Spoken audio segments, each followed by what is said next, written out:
일반적으로 생각할 때 이런 게 암을 일으킬까 하는 것들이 몇 가지 있거든요. 우리 집안에서 보면은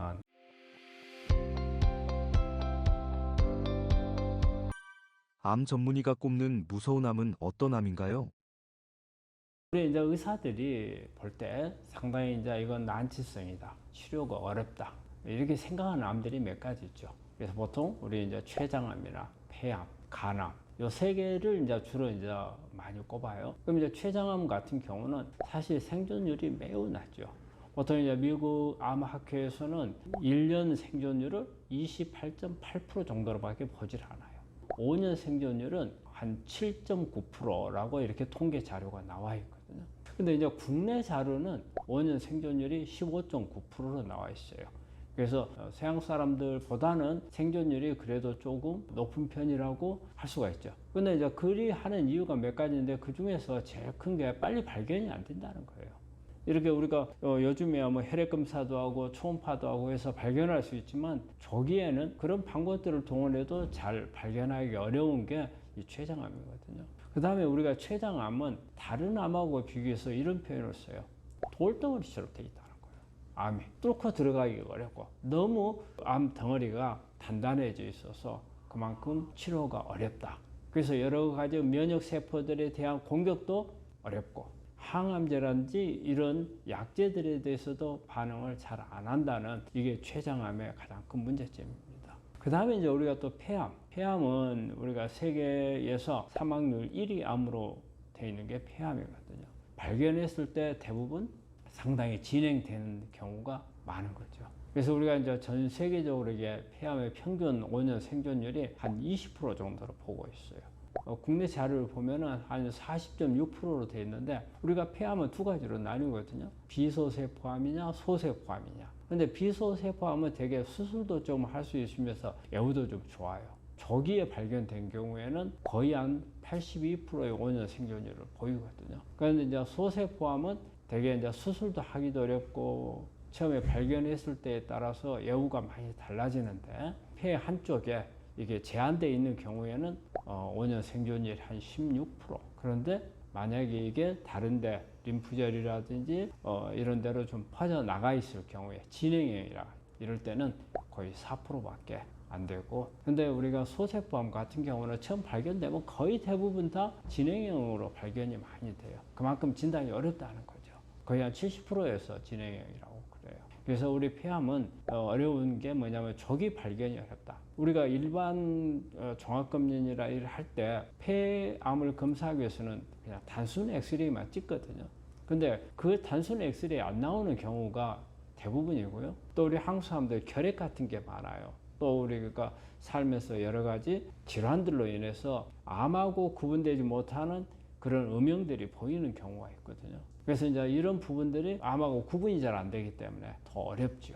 그리고 또 하나 특징이 뭐냐면 폐암에 쓰는 약제들, 표적치료제나 면역항암제 이런 부분들에 대해서 내성이 잘 생겨요. 되게 폐암 약들 표적치료제 보면은 빠르면 6개월 아니면은 1년 이내에 거의 대부분 내성이 생겨버리는 경우가 있고요. 그 다음 폐암 같은 경우에는 뇌의 전이가 좀 상당히 빨리 오는 편이거든요. 이런 부분들이라든지 이런 게 이제 폐암이 어려운 암으로 속하는 이유가 되겠고요. 그 다음 이제 간암 같은 경우는 우리가 일반적으로 간암은 술을 많이 먹으면 많이 올 거라고 생각하는데 실제 안 그래요. 알코올로 오는 경우는 대개 한 10%에서 15% 정도밖에 안 돼요. 대부분 다 간염 때문에 오죠. 되게 이제 B형 간염이 이제 제일 많잖아요. 그 다음에 C형 간염도 암을 일으키는 경우가 있어요. 그래서 이제 간암에서 가장 이제 많은 게 이제 간염인데 되게 이 간암도 진찰하기가 좀 어려운 암이죠. 되게 이제 우리가 간암으로 가는 경우는 이제 지방간으로 갔다가 간경화로 갔다가 이게 암으로 넘어가는 거거든요. 근데 이제 간경화가 된 상태에서 보면 처음에 조그맣게 암이 섞여 있더라도 거의 발견이 잘 안 됩니다. 대개 우리가 간암이 조기에 진단되는 율이 20%밖에 안 된다 하거든요. 그만큼 어려운 거고요. 자, 근데 이제 간암이 또 특히 이제 치료가 어려운 거는 간염에서 오는 암들은 간경화가 원자리가 암으로 넘어가거든요. 근데 그 간경화가 간 전체로 쫙 퍼져 있어요. 그럼 어느 한 곳에 생기면 그게 시간이 지나면 그 옆에서 생겨 또 그 옆에서 생기고 한마디로 뭐예요? 재발이 너무 잘 된다는 거죠. 이 재발률이 한 30에서 60% 정도 그 재발률을 가지고 있어요. 그리고 간은 우리 장에 있는 모든 혈액이 간을 거쳐서 심장으로 들어가거든요. 그러다 보니까 혈류가 많아요. 그래서 수술하기 위험한 지역이 많아요. 그래서 수술도 어렵고 이 방사선도 어렵고 우리 색전이라든지 이런 부분들도 하기 어려운 경우가 많이 있죠. 그래서 그런 수술에 대한 어려움이 있고, 그래서 요즘에 간암에 대해서 5년 생존율은 한 39.4% 정도 되는데, 재발이 참 많이 되는 암이어서 저는 간암도 상당히 어려운 암으로 보고 있습니다. 췌장암이 무서운 진짜 이유는 무엇인가요? 조기 발견이 너무 어렵다는 거예요. 조기 발견이 어려운 것은 저 안쪽에 가장 깊은 후복막 쪽에 있거든요. 우리가 배꼽 있는 데서부터 저 안쪽에 있는 게 이제 췌장이고, 거기에 이제 암이 발생하는데 초기에는 그 주변 조직들하고 구분이 잘 안 돼요. 그래서 조기 발견이 어려운 게 문제고, 또 하나는 증상이 거의 없어요. 우리가 췌장암 때 나오는 증상은 대개 이제 허리에 등에 통증이 나오는 거거든요.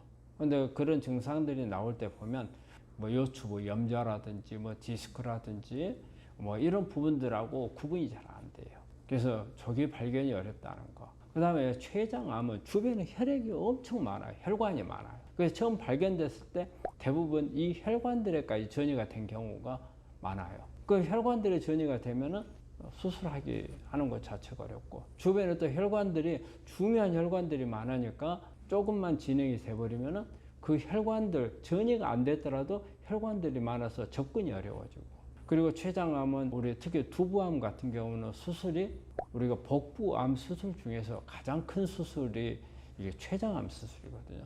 그만큼 어려운 수술이다 보면은 어때요?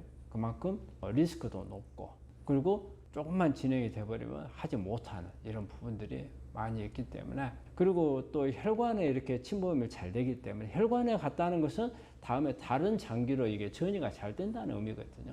우리가 간이라든지 폐라든지 이런데, 뇌라든지 뼈라든지 이런데 전이가 잘 오거든요. 이런 부분 때문에 췌장암이 무서운 암이고, 췌장암은 어느 정도 진행이 돼서 통증이라든지 이런 부분이 나올 때 다른 어떤 암보다도 이게 증상이 좀 심해요. 또 췌장이라는 것 자체가 소화 효소를 만들고, 그 다음에 인슐린을 생산을 하고 이런 중요한 기능을 가지고 있기 때문에 이런 부분 때문에 또 여러 가지 부작용 문제들이 커지거든요. 그래서 이런 부분들이 우리 췌장암이 무섭게 생각하는 이유들입니다. 췌장암의 가장 큰 원인은 무엇인가요? 우리가 췌장암에 걸리는 원인을 몇 가지로 생각할 수 있는데, 제1번은 염증이에요. 우리가 췌장염이 췌장암으로 넘어가는 경우가 제일 많다고 되어 있거든요. 왜냐하면 췌장은 우리 장하고 연관된 하나의 기관이거든요. 그렇기 때문에 우리 장이 안 좋은 사람들이 염증이 많이 올 수가 있어요. 췌장염이. 술 같은 것을 많이 드시는 분들도 췌장염이 잘 오잖아요. 네, 그래서 췌장염이 가장 큰 원인이라고 생각할 수가 있고요. 그리고 우리가 이제 음주, 술 같은 걸 많이 마시면 이게 췌장염으로 넘어가서 췌장암으로 잘 가죠. 그럼 이제 술은 보통 어느 정도를 생각을 하느냐? 이게 외국 논문에 이 자료에 보면은 하루에 석 잔 이상은 한 22% 정도의 암 발생률을 높인다고 돼 있거든요. 그리고 이제 그 외에는 보면 이제 우리가 담배 같은 경우는 폐암에만 주로 영향을 준다. 또 뭐 방광 이것만 생각하는데 췌장암에도 담배가 상당히 영향을 주는 걸로 되어 있어요. 그래서 보통 담배를 피는 사람하고 피지 않는 사람하고, 그래서 흡연을 하는 사람이 발생률이 한 2배 정도 높다고 해요. 그리고 우리 췌장에서는 인슐린을 만들잖아요. 근데 이제 췌장이 안 좋으면 이제 당뇨가 발생을 하죠. 당뇨가 발생을 하게 되면 이것 자체가 암을 유발하거나 암의 성장을 키우는 그런 역할을 하는데,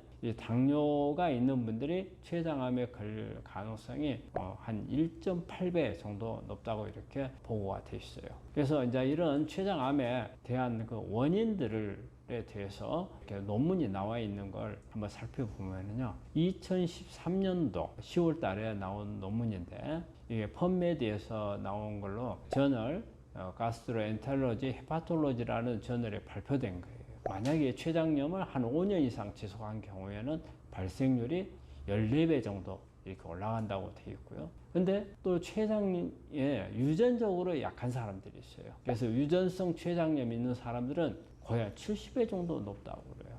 이게 유전성이라고 하면은 여러 가지 우리가 생각할 수가 있는데 뭐 정말 그 유전을 한다는 것 그 자체보다도 췌장에 취약한 거예요. 그러면 이제 가족력을 생각을 해야 되겠죠. 가족력에 췌장암 걸린 사람들이 있다. 이럴 때는 정말 검사를 자주 받아야 되고 또 정밀 검사를 좀 하시는 게 좋을 거예요. 우리가 췌장 검사를 할 때 일반적으로 초음파를 많이 하거든요. 그 다음에 혈액 검사를 많이 하거든요. 그 다음에 효소 검사 이런 걸 하는데 뭐 CT를 찍는다든가 조금 더 정밀한 그 외에도 여러 가지 하는 방법들이 있거든요. 그래서 그런 부분들을 좀 동원해 가지고 한 번씩 검사를 받아보시는 게 유전적으로 영향을 받을 수 있다는 분들은 꼭 필요할 것 같습니다.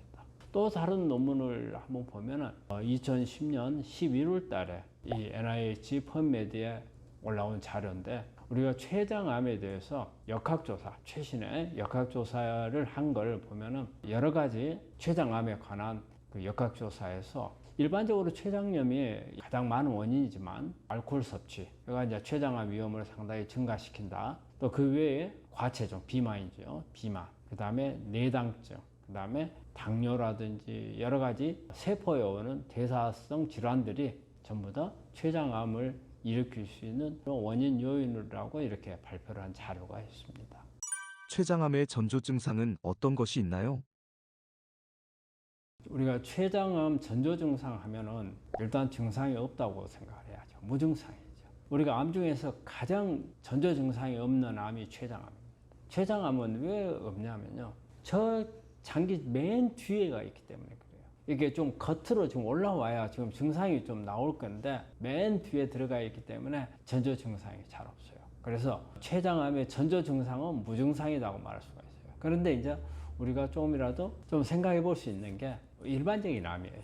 체중 감소. 우리 암에서는 체중이 빠지면 이유 없이 원인 모르게 체중이 빠지면 항상 먼저 생각해 봐야 되는 부분이 암 쪽이잖아요. 그 다음에 우리가 바이러스 질환들. 되게 이제 대상포진이 이제 가장 많이 이제 우리가 거론되는 부분들이고 뭐 그 외에 이제 구내염이라든지 여러 가지 이렇게 잔병이 많고 바이러스 질환이 있다. 그러면 한 번 정도 생각을 해볼 필요가 있어요. 면역이 떨어지기 때문에 몸 안에서 크고 있는 암들이 성장을 할 수가 있거든요. 그럼 이제 췌장암하고 이렇게 결부돼서 보면은 일단은 췌장이라는 것 자체가 소화를 담당하는 기관이기 때문에 소화불량이라든지 오심구토, 그 다음에 식욕자, 그래서 이런 증상들이 올 수가 있고요. 그런데 이제 조금 더 진행이 됐다 이럴 때는 이제 나올 수 있는 증상들이 보면은 부위에 따라서 다르겠지만 췌장 미부에 오는 암인 경우에는 당뇨가 발생할 수가 있죠. 두부암인 경우에는 황달 같은 게, 그 다음에 고열이 발생하거나 그런 부분들이 올 수가 있고, 그리고 어쨌든 췌장암도 다른 것과 마찬가지로 아주 이유도 없이 피곤하고 무기력한 이런 부분들이 나올 수가 있어요. 어떤 그 췌장암 덩어리가 압박을 함으로써 올 수 있는 것은 허리가 아파요, 허리가. 그래서 허리가 아픈데 되게 이제 요추 부위죠. 우리가 이제 뭐 디스크라든지 뭐 염좌라든지 이런 부분들하고 구분이 잘 안 돼요. 약간 이런 게 있어요. 뭐냐면 우리가 허리가 아플 때 췌장암 때문에 아픈 경우는 허리를 앞으로 숙이면 조금 통증이 가라앉는 걸로 되어 있어요. 그래서 허리 아픈 것은 그런 부분도 구분해야 되고, 이걸 한번 꼭 생각해야 돼요. 우리가 허리가 안 좋다 이런 분들은 허리에 대해서 뭐 정형외과나 뭐 신경외과 가서 뭐 물리치료도 받고 여러 가지 시술을 해도 안 좋아진다 하면은 한 번 정도는 췌장 쪽을 생각해 볼 필요가 있습니다. 제 아는 지인도 한 분이 허리가 아픈데 온 병원을 다 돌아다녔어요. 근데 안 낫는 거예요. 그 마침 저희 병원에 와가지고서 저희가 그때 이제 초음파를 했죠. 초음파를 했는데 그게 이상하게 보인 거예요. 그래서 나중에 CT를 해보니까 췌장암이었거든요. 근데 그때까지 그분도 뭐냐면 췌장하고 연관된다 생각을 못 했던 거예요. 계속 병원 돌면서 허리 치료만. 그래서 허리가 아픈데 잘 안 낫는다. 이럴 때는 한 번 정도는 췌장 쪽을 생각해 보실 필요가 있습니다. 췌장암을 예방할 수 있는 최고의 습관은 무엇인가요? 췌장암을 예방하는 것은 참 쉽지는 않죠. 첫 번째, 원인이 뭔가를 보면 알잖아요. 제일 많은 게 염증, 그 다음에 흡연, 음주 이런 부분들이잖아요. 그렇기 때문에 일단은 담배를 많이 피지 않아야 되겠죠. 그래서 우리 담배는 많이 피는 분들은 맨날 어때요? 폐만 검사를 해요. 폐만 검사를 할 게 아니고 방광도 검사를 해야 되고요. 그 다음에 췌장도 검사를 하는 게 좋습니다. 그래서 이제 금연하는 게 좋겠고, 그 다음에 이제 술을 많이 안 마셔야죠. 이게 술을 많이 마시면 나중에 이제 알코올로 인한 염증이 오게 되고 췌장염으로 넘어가게 되고, 그게 이제 암으로 넘어가 버린 그런 부분들이 있으니까. 그럼 이제 기본적인 원인에 대한 부분이 있고요. 그 다음에 어때요? 운동 열심히 하셔야죠. 운동을. 그리고 체중 같은 것을 너무 오버되지 않게끔. 이게 비만이 되면 또 마찬가지로 발생할 수 있는 원인이 되니까 체중 관리, 그다음에 운동, 그다음에 이제 식단 같은 경우는 가능한 채식을 많이 하라는 거죠. 그래서 과일이라든지, 근데 이 과일도 달지 않는 과일을 말합니다. 그다음에 채소, 탄수화물 중에서 복합 탄수화물, 통곡이죠.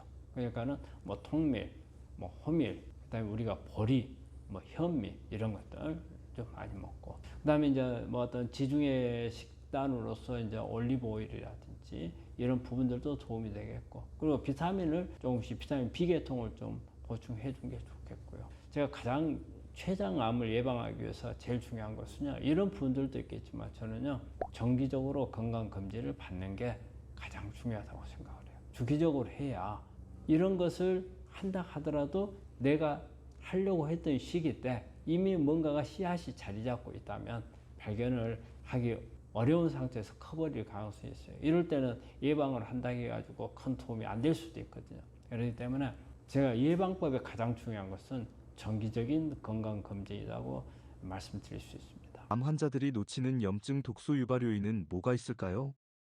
우리가 일반적으로 생각할 때 이런 게 암을 일으킬까 하는 것들이 몇 가지가 있거든요. 우리 집안에서 보면은 우리가 요즘에 이제 여름에 모기약 많이 쓰잖아요.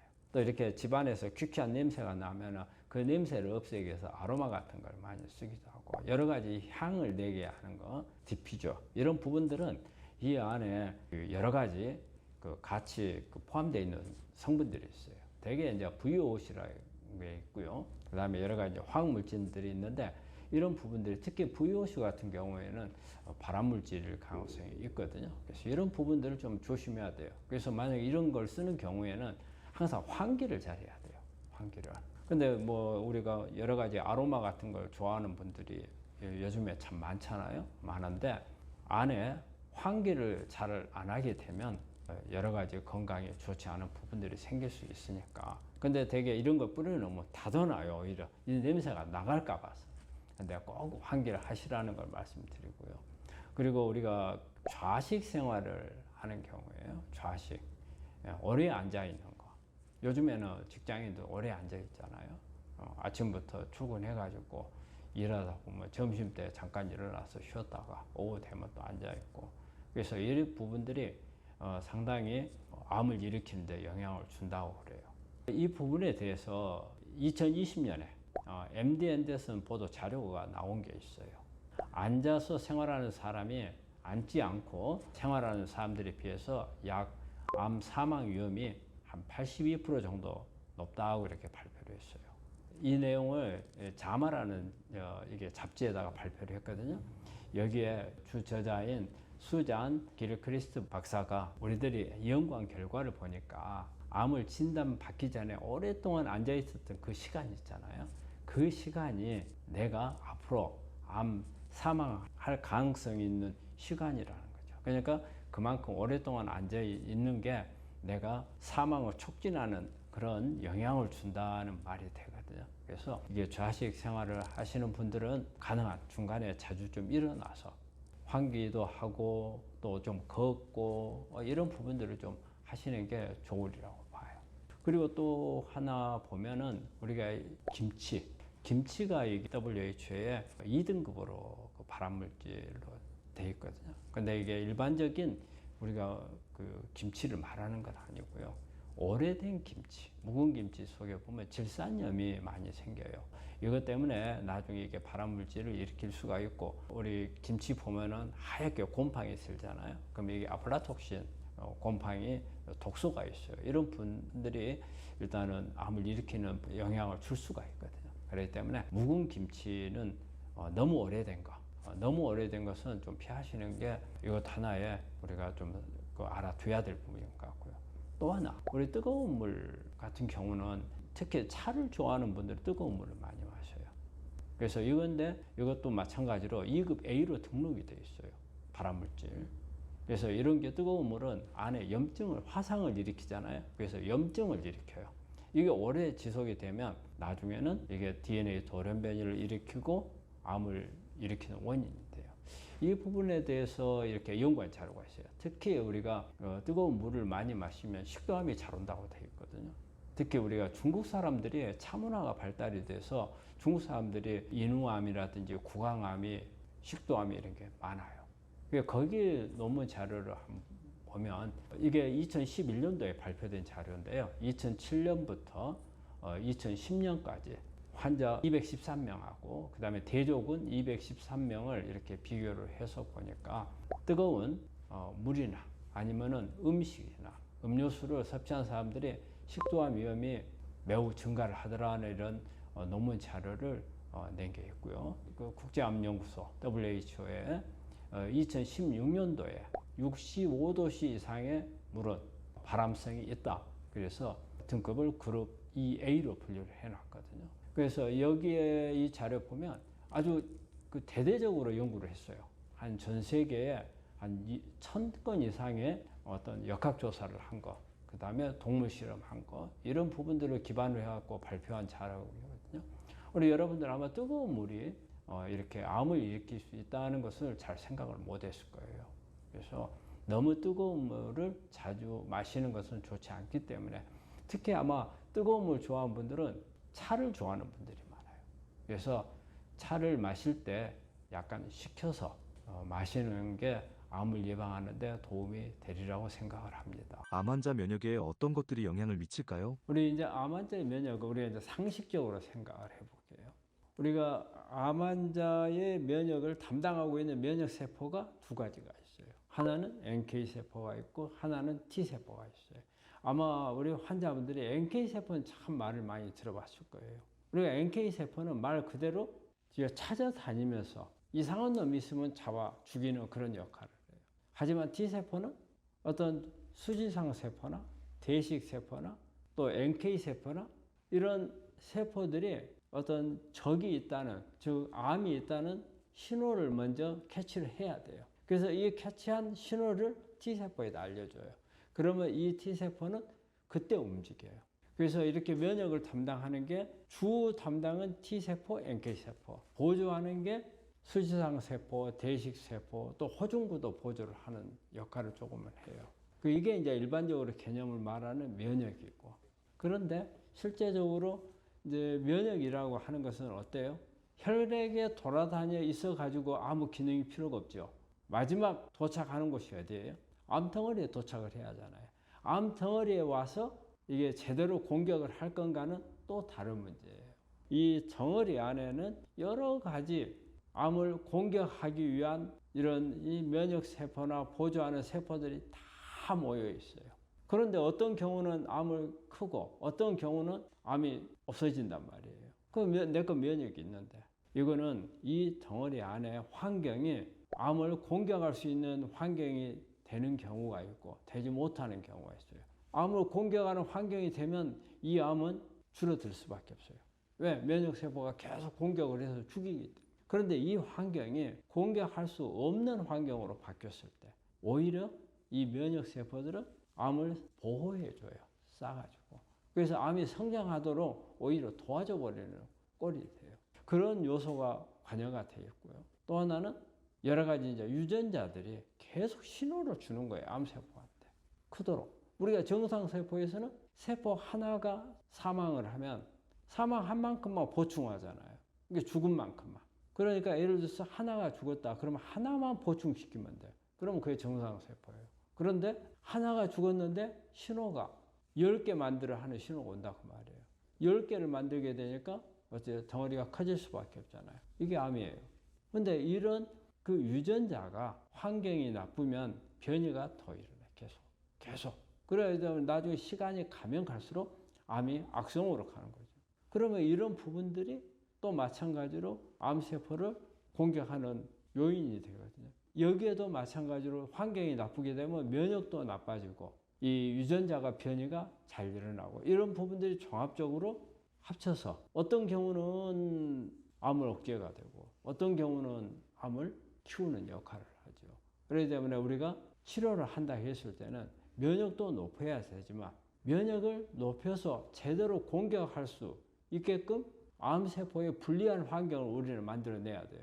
암세포에 유리한 환경이 되면 아무리 면역을 높이고 유전자 조절해도 소용이 없다는 거예요. 암세포가 살지 못하도록 하는 환경을 만드는 게 아주 중요합니다. 열심히 채식했는데 왜 암에 걸릴까요?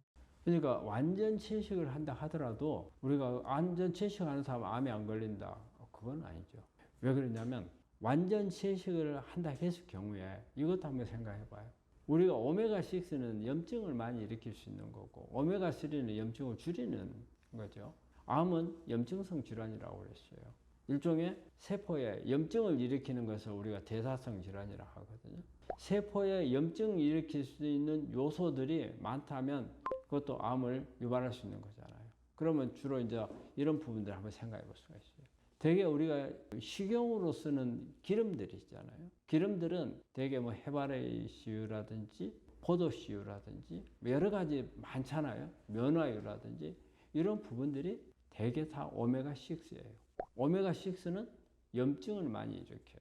그래서 우리가 채식을 하게 되면 오히려 오메가3를 먹는 것보다 오메가6가 더 많아요. 일반적으로 식물 속에 있는 기름 지방들은 대부분 다 오메가6가 훨씬 오메가3보다 많기 때문에 그러면 우리가 채식이 좋다고 하는 것은 이 안에 들어있는 파이토케미칼, 식이섬유, 비타민이나 미네랄 이런 부분들이 많이 들어있고 또 우리의 채식은 사실은 수분이 많잖아요. 수분이 많이 들어있으니까 물을 안 마시는 사람도 채식을 많이 하면 수분 섭취에 많이 들어오죠. 이런 부분들이 좋아서 그런 거지 무조건 100% 다 좋은 건 아니에요. 여기는 오메가6가 문제점으로 남아 있어요. 이런 부분들이 오메가6가 있어가지고 세포에 염증을 많이 일으킨다면 얼마든지 암 쪽으로 넘어갈 수도 있는 거죠. 그래서 무조건 내가 채식을 하면은 암에 절대 걸리지 않는다. 그거는 아닙니다. 고기 많이 먹으면 무조건 암에 걸릴까요? 일반적으로 육식을 하는 사람과 이제 채식을 하는 사람에 있어서 암이 발생하는 것은 육식을 하는 사람이 훨씬 더 발생을 할 가능성은 높죠. 왜냐하면 어쨌든 육식 속에는 암을 유발할 수 있는 요소들을 많이 가지고 있기 때문에 그 구성으로 보자면 육식 속에는 사실은 지방이나 단백질이 많이 들어있잖아요. 그래서 에너지로 쓸 수 있는 한마디로 타는 영양소를 많이 가지고 있는 반면에 태우는 영양소, 비타민이라든지 미네랄이라든지 이런 부분들이 부족하기 때문에 육식만 하는 경우에는 균형된 식사가 깨지는 거죠. 그 균형이 깨지는 부분이 하나 있고 또 하나는 육식 속에는 여러 가지 성장인자들을 가지고 있어요. 이 성장인자들은 이 동물이 크기 위해서 필요했지만 우리 몸에 들어왔을 때는 암을 키우는 역할을 하거든요. 특히 동물 속에 들어있는 성장 호르몬 같은 거 빨리 키우기 위해서 사육할 때 먹인단 말이에요. 이런 부분이라든지 그리고 또 암을 키우는데 영향을 주는 철분이라든지 또 포화지방산이 많은 것도 어떤 하나의 문제가 되는 거고 이런 부분들이 암을 성장시킬 수 요소로 작용을 하는데 이 부분을 억제해 줄 수 있는 물질들이 그렇게 많지 않는 거죠. 이런 부분들을 억제해 줄 수 있는 물질들은 대개는 채식 속에 많이 들어있다. 채식 속에 들어있는 파이토케미칼은 유전자를 많이 꺼주는 역할을 하거든요. 비타민이나 미네랄은 특히 이제 비타민 B계통은 에너지 생산을 할 수 있도록 도와주는 역할을 하거든요. 그리고 미네랄은 또 에너지 생산하는데 보조를 해주면서 우리가 산성화 되는 것을 막아서 알칼리 쪽으로 유지를 해주고 또 하나 세포 안에 물을 충분히 보존할 수 있도록 세포 탈수를 막아주는 그런 역할들을 하거든요. 그리고 또 채식 속에 있는 다양한 물질들이 세포 주위에 염증이 생기는 것을 막아주는 기능을 하는 거죠. 예를 들어서 육식만 하는 사람과 채식만 하는 사람을 놓고 볼 때 암은 육식만 하는 사람이 훨씬 더 걸릴 가능성이 높죠. 근데 무조건 채식만 하면 암에 걸리지 않는다. 그건 아니라는 거예요. 암 환자의 면역에 좋은 환경과 나쁜 환경은 무엇인가요?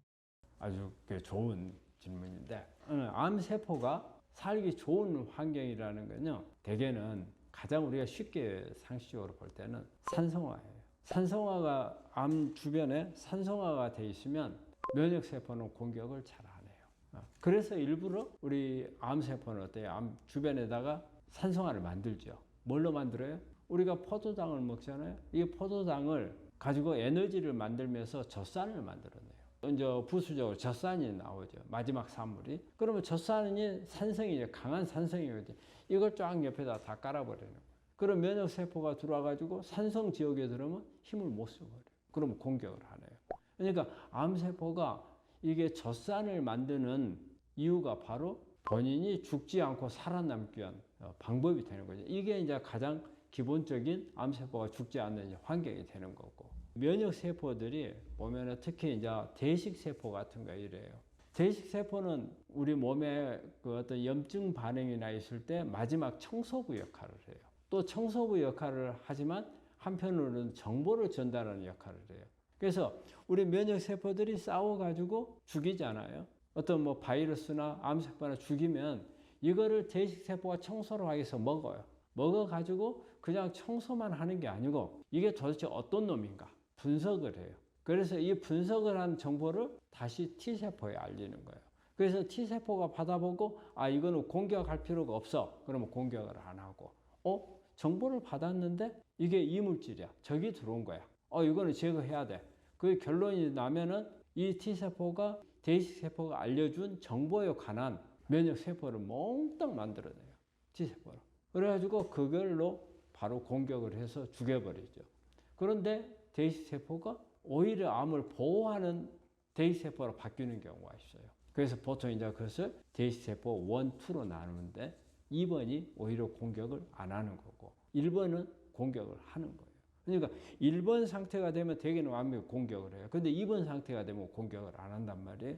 그러면 이제 2번 상태가 되지 않게끔 이제 만들어야 되는데 바로 1번이냐 2번이냐 대식세포 상태가 우리가 암세포를 직접적으로 공격하는 T세포도 보조세포에 의해서 암을 공격하는 세포가 되는 경우도 있고 오히려 암세포가 성장하도록 도와줘버리는 그런 역할을 하는 T세포가 있고 또 T세포가 기능을 못하고 완전 탈진 상태로 가 있는 이런 경우도 있고 그래서 그런 T세포도 마찬가지로 그 환경에 따라서 다르고 그 다음에 NK세포도 다르고 수지상세포도 다르고 그리고 그 안에 있는 어떤 섬유 조직 같은 게 많이 있었을 경우에 우리 특히 이제 암세포가 보호를 받기도 하고 그리고 이걸 통해서 줄기세포 쪽으로 가는 이런 경향이 있거든요. 그래서 이 환경은 또 여기에다가 우리가 사이토카인이라는 물질들이 있어요. 그래서 이런 물질들이 어떤 사이토카인들이 여기에 있느냐에 따라서 또 달라요. 특히 뭐 IL6라든지 그 다음에 IL10이라든지 이런 게 이 안에 많이 있게 되면 염증 반응 쪽으로 많이 가요. 그래서 오히려 암세포 공격을 잘 안 해요. 그 대신 이제 IL2라든지 IL12라든지 이런 부분들이 있었을 때는 오히려 이제 공격을 하게끔 하고 이런 부분들에 대한 거는 더 자세히 이제 들여다 봐야 될 부분이지만 이제 여기서 중요한 것은 그겁니다. 왜냐하면 환경을 어떻게 만드느냐에 따라서 내 암에 대해서 치료가 될 수도 있고 치료되지도 않는다는 거예요. 우리가 일반적으로 항산화제라든지 여러 가지 파이토케미칼이라든지 강화된 면역세포라든지 그리고 이제 산성을 알칼리 쪽으로 바꿔주는 거라든지 그리고 이제 사이토카인들을 바꿔주는 거라든지 이런 부분들이 암을 치료하는 데 있어서 환경을 개선해 갖고 치료할 수 있는 그런 부분들이거든요. 앞으로 제가 그 강의를 하면서 조금 더 자세히 하나하나씩 설명은 드리겠지만 일단은 크게 생각해서 우리 환경은 암을 공격할 수 있는 환경이 있고 암을 도와줘 버리는 환경이 있다. 암세포가 폭발하는 최악의 환경은 무엇인가요? 우리 이제 되게 일반적으로는 제일 1번에 저는 항상 산성화라고 생각을 해요. 내 몸이 산성화, 우리 환자분들도 산성화에 대해서 관심 갖는 분들이 많아요. 암이 생존하는 이유 중에 하나가 살 수 있는 게 산성화를 만들기 때문에 사는 거예요. 산성화가 되면 일단 우리 면역세포는 공격을 하지 않는다는 그런 게 돼 있어요. 여러 가지 이유가 있어요. 그렇기 때문에 산성화가 돼 있는 게 가장 첫 번째인데 우리가 산성화는 일상생활에서 음식을 먹거나 하는 부분들이 되게 다 산성 요소들이에요. 우리 먹는 탄수화물, 지방, 단백질이 산성 물질이잖아요. 우리가 탄수화물은 젖산을 만들고 그래서 산성화. 그 다음에 지방은 지방산이잖아요. 또 산성. 단백질은 아미노산이에요. 또 산성. 우리가 먹고 있는 영양소라고 생각하는 이제 물질들은 다 산성 물질이죠. 음식을 많이 먹으면 먹을수록 우리 몸은 산성화되죠. 그러니까 특히 더 산성화를 시키는 요소들을 보면은 탄수화물, 지방, 단백질을 먹는데 비타민이라든지 그 다음에 항산화 성분들을 같이 먹지를 않으면 산성화가 갈수록 심해지겠죠. 그래서 특히 야채 같은 것을 안 먹는 사람들, 야채 속에 들어있는 비타민이나 미네랄들. 미네랄이 이제 우리가 알칼리로 바꾸는 쪽에 큰 영향을 하는 거거든요. 미네랄은 대개 칼륨이나 칼슘, 마그네슘. 우리 야채에 많이 들어있죠. 이 안에 들어있는 미네랄들이 우리가 일반 탄수화물, 지방, 단백질은 산성인데 얘네들이 들어와가지고 알칼리로 바꿔주는 거예요. 그리고 물을 많이 먹었을 때 물이 몸 안에서 만들어지는 산화물이나 산성 물질들을 바깥으로 빨리빨리 빼주는 역할을 하거든요. 빨리빨리 빼주고 그 다음에 미네랄이 들어가서 알칼리화를 시켜요. 그런데 이런 부분들이 잘 안 됐을 때 어때요? 우리 몸은 산성화가 되고 그러니까 차라리 암이 없을 때는 그래도 별 문제가 아니지만 암이 있었을 때 이런 생활을 계속 한다면 암은 자기의 산성화 상태의 주변을 만들어서 결과적으로는 면역세포도 공격을 못하고 어떤 것에도 공격을 안 받고 바깥에다가 튼튼한 성을 하나 만들어 쌓아놓고 안에서 무럭무럭 잘 자라게 되는 그런 상황이 되는 거죠. 그래서 일단은 산성 물질이 제일 문제고요. 그리고 또 우리가 일반적으로 이렇게 생각을 할 때 스트레스 같은 것도 되게 영향을 많이 줍니다. 우리 스트레스가 받으면 어때요? 교감신경이 항진이 되거든요.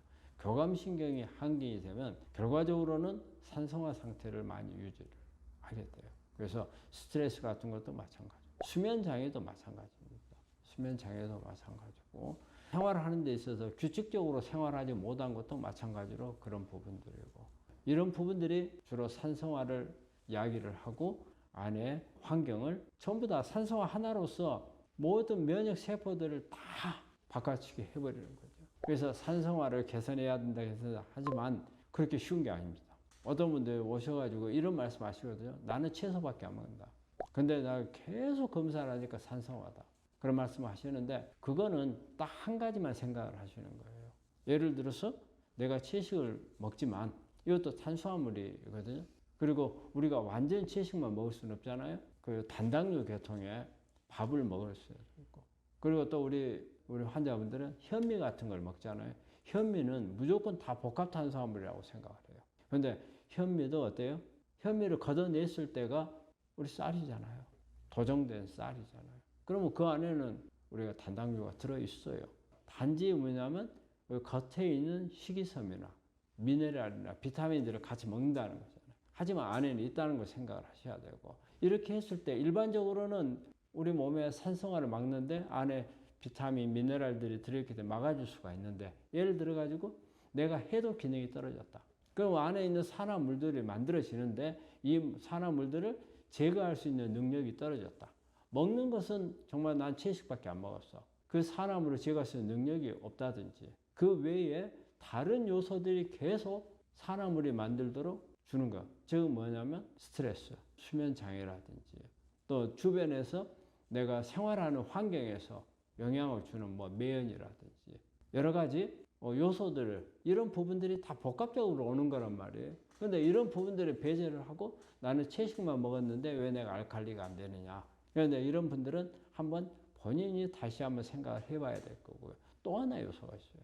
내가 살아오는 동안에 내 몸 안에 세포가 어떤 염증성 상태로 만들어져 있는 경우가 있어요. 이럴 때는 보면 고지혈증 같은 게 많이 올라가 있는 그 다음에 우리 몸 안에 여러 가지 염증성 요인들이 많이 있어요. 그런 부분들은 되게 보면은 오메가6 계통에 많이 먹었을 경우에 이런 부분들이 오는 경우가 있고요. 구독자 질문입니다. 왜 암이 생겨날까요? 우리 환자분들이 궁금해하는 것 중에 하나일 거예요. 왜 암이 생길까요? 암은 모든 사람한테 다 생깁니다. 암이라고 하는 것은 그냥 이렇게 생각하시면 돼요. 내 정상세포가 고장이 났다. 고장이 났는데 이게 안 죽는다. 그리고 정상세포보다 빨리 큰다. 이게 암이에요. 그러면 왜 암세포가 생겨요? 이게 그 어떤 제품을 생산하는 공장에서 보면은 다 제품이 정상적으로 완제품으로 정상적인 기능을 하는 제품으로만 나오는 건 아니죠. 하다 보면 중간중간에 고장난 놈들이 생기잖아요. 우리 몸도 마찬가지예요. 우리 몸 안의 세포는 엄청 정교하잖아요. 정교한데 우리 몸에 있는 세포 전체가 보면 한 60조 개 정도의 개수예요. 어마어마하게 많죠. 그런데 이 중에서 보통 고장률이 한 3,000개에서 4,000개 정도가 하루에 고장률로 나와요. 그러면 60조 개 중에서 3,000개에서 4,000개면은 어떻게 보면은 어마어마하게 고장률이 없는 제품이에요, 우리 사람은. 그렇지만 100% 그리고 고장률이 없는 건 아니란 뜻이죠. 3,000개에서 4,000개 정도의 고장난 이런 세포들이 만들어지는 거예요. 요놈들이 고장이 나가지고 안 죽고 계속 크면은 암세포가 되는 거예요. 근데 우리 몸에는 이 고장난 놈들을 제거하는 기능이 있어요. 이게 바로 세포 자살 기능이라는 거예요. 여기에 관여하는 유전자들이 여러 가지가 있어요. 그 중에서 제일 대표적인 게 P53이라는 유전자예요. 우리 암 환자분들 그 수술하고 나서 의무 기록 보시면 병리 조직 검사에 보면 P53이 뭐 플러스 또 마이너스 아니면 플러스 2 플러스 3 플러스 막 이렇게 써진 내용들을 아마 보실 수가 있어요. 그래서 만약에 여기에서 2 포지티브 이상으로 기록이 되어 있다.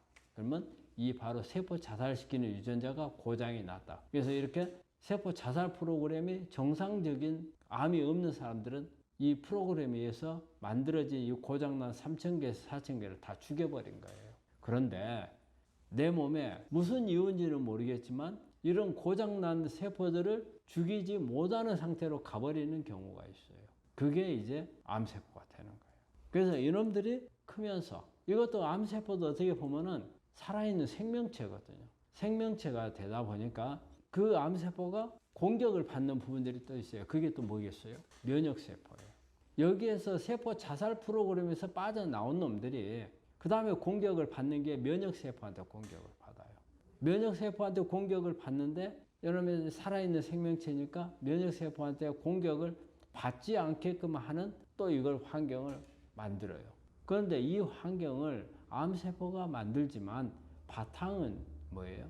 이 암세포를 가지고 있는 주인이 만들어 준 거예요. 바로 여러분들이 만들어 준 거예요. 내가 음식을 잘못 먹었거나 잠도 안 자고 막 저녁 내 뭐 술 마시고 놀았다든지 스트레스를 엄청 받았다든지 아니면은 내가 직장이라든지 이런 데서 암을 일으킬 수 있는 그런 발암물질들하고 접촉을 했다든지 그런 부분들이 있게 되면 이 암세포가 바로 지가 살고 있는 이 숙주가 암세포를 도와줄 수 있는 환경을 만들어 주는 거예요. 그 환경이 딱 숨어버리면 암세포는 안 죽어요. 또 그러면서 숙주가 암세포 주인이 여러 가지 안 좋은 일을 계속 하면은 여러 유전자들이 변이가 오면서 이 유전자들이 이 암세포를 도와주는 거예요. 무럭무럭 잘 자라도록 도와줘요. 그래서 암이 되는 거예요. 암은 우리 환자분들이 이런 생각을 하죠. 아니 내가 무슨 죄가 있다고 암에 걸렸어. 나는 아무 죄도 없는데.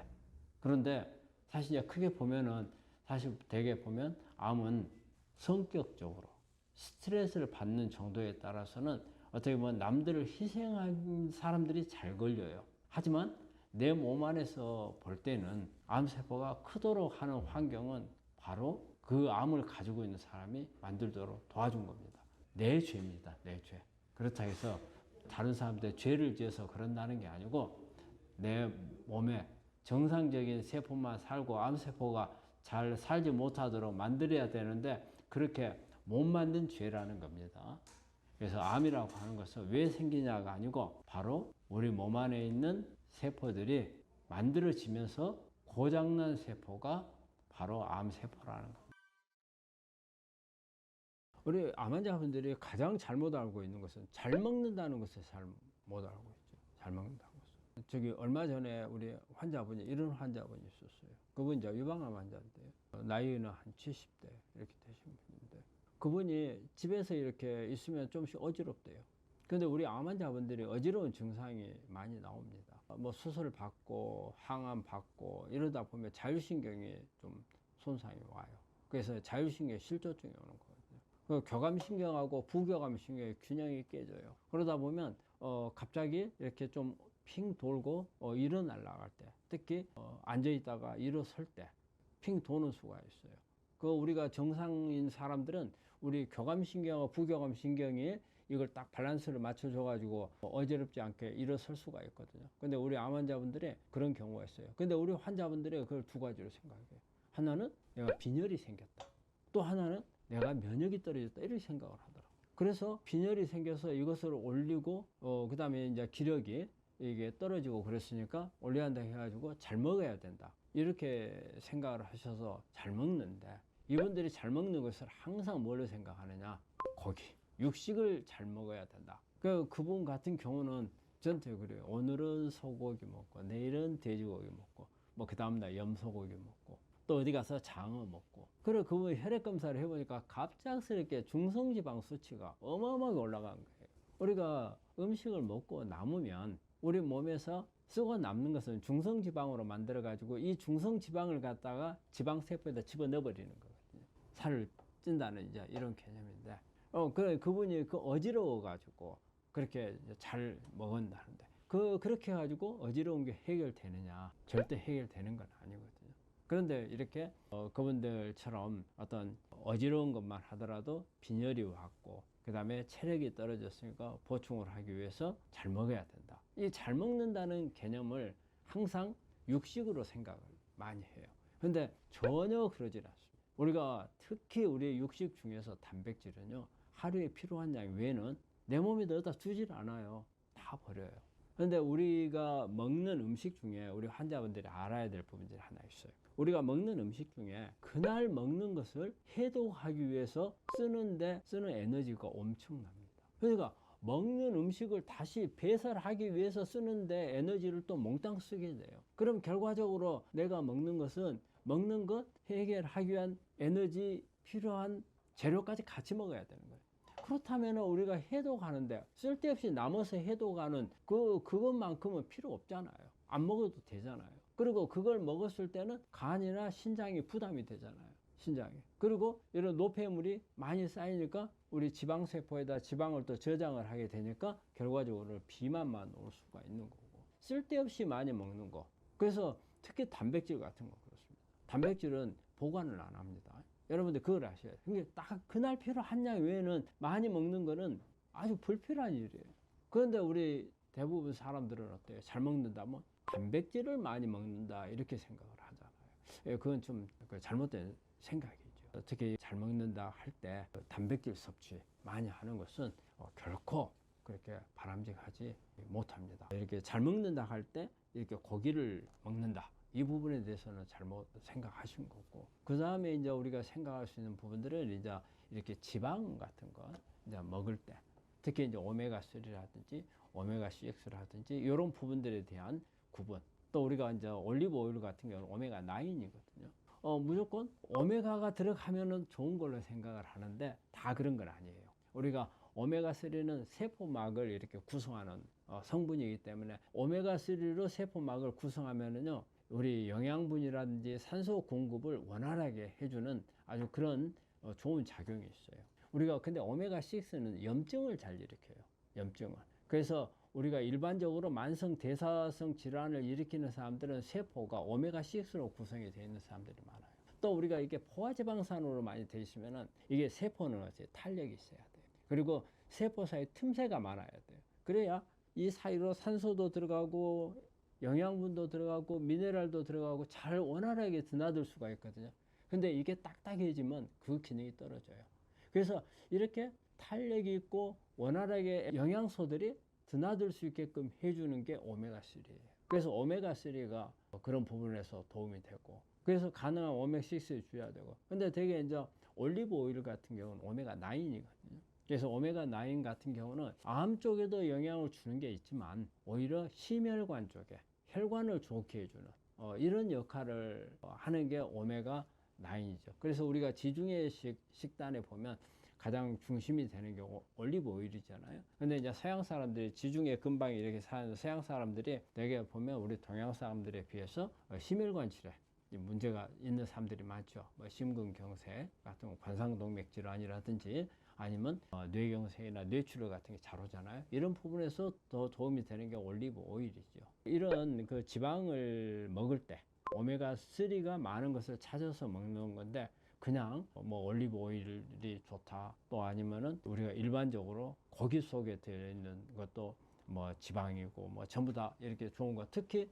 제가 본 환자들 중에서 케톤식이 하려고 하는 분들이 있거든요. 케톤식이라는 게 뭐예요? 탄수화물을 줄이고 지방을 많이 먹는 방법이거든요. 이걸 하시는 분들이 아마 이 방송을 보고 계신 분들 중에도 있을 거예요.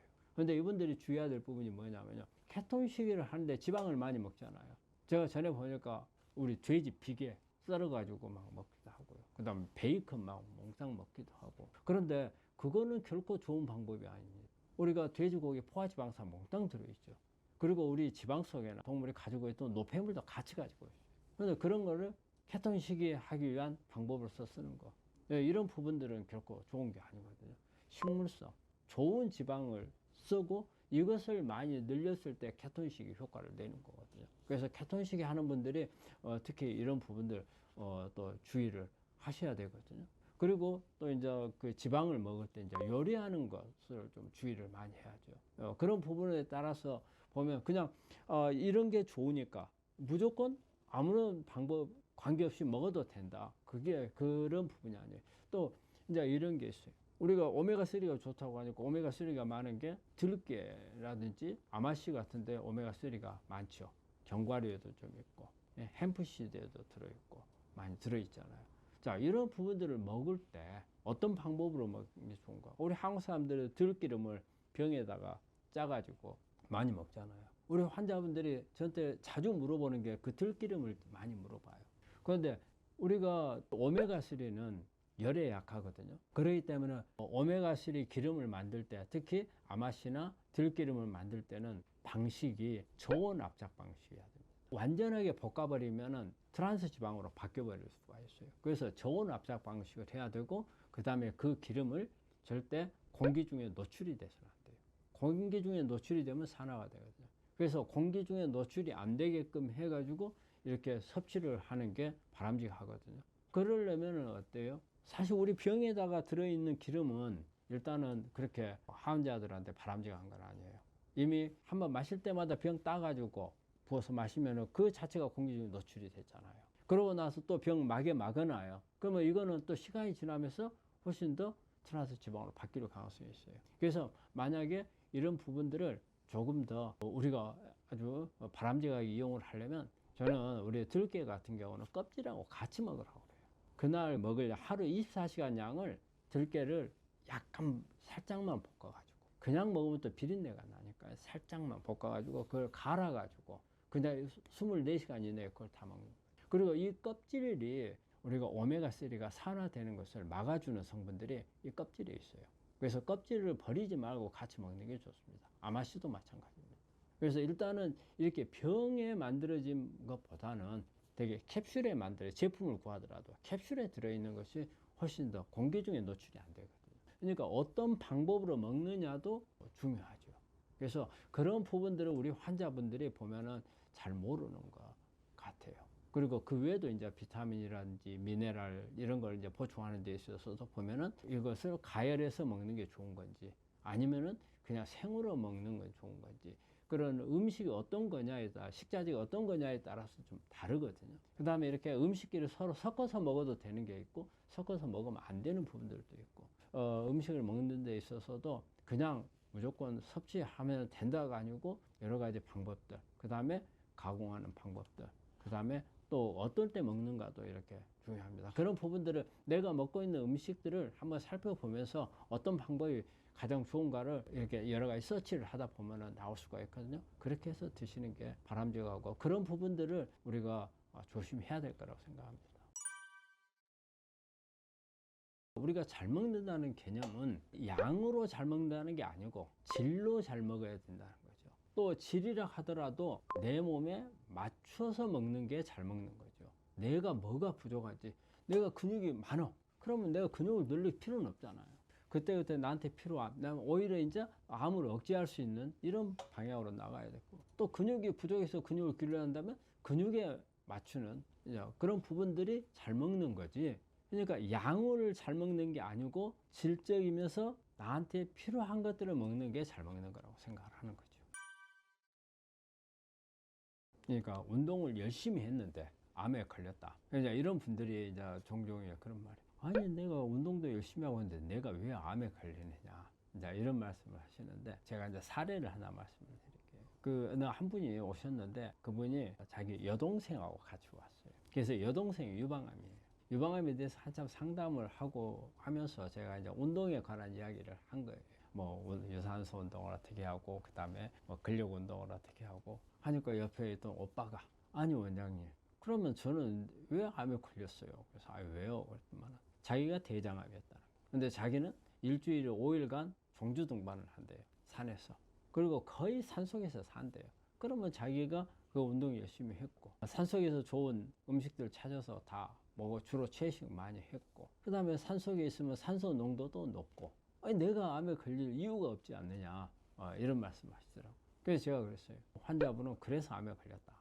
이제 가장 뭐 여러 가지 원인이 있겠지만, 그 사람이 원래 가지고 있는 어떤 가족적인 부분이라든지 가족력 같은 거, 또 아니면 그 사람의 생활 습관이라든지 이런 다양한 요인들이 있겠지만, 저한테 이야기하는 부분은 이제 운동을 가지고 이야기를 했기 때문에 내가 이제 그 말을 했죠. 그래서 걸렸다, 그런 말을 했어요. 왜냐하면 종주 등반을 하게 되면 하루 종일, 그것도 날마다 일주일에 5일씩 한다고 했으니까, 그러면은 땀 뻘뻘 흘리고 헐떡거리고 막 다리라든지 이게 어깨라든지 이게 뻐근해질 정도의 운동을 했을 거라는 거죠. 그러면 그분 몸속에는 항상 무산소 운동 상태가 돼 있을 거 아니에요. 그럼 암이 성장하기 좋은 그런 배지가 돼버리는 거예요. 그럼 당연히 암을 올 수 있는 원인이 되는 거죠.